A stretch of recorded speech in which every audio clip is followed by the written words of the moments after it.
Hello everyone and welcome to another tutorial, and today I'm going to show you how to fix download failed in Chrome browser on your Android. Before we begin, don't forget to hit the like button, subscribe and turn on the notifications. First thing to do is to go to your settings, then go down till you find apps, then manage apps, and here you should search for Chrome. Click on it, then tap on app permissions and make sure that all the permissions are allowed.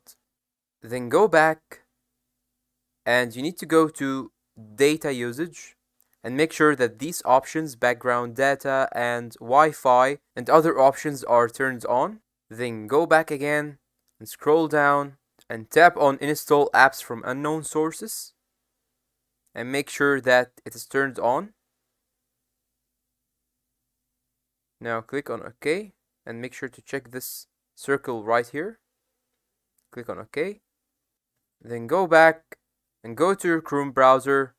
Now click on these three dots right here, as you can see.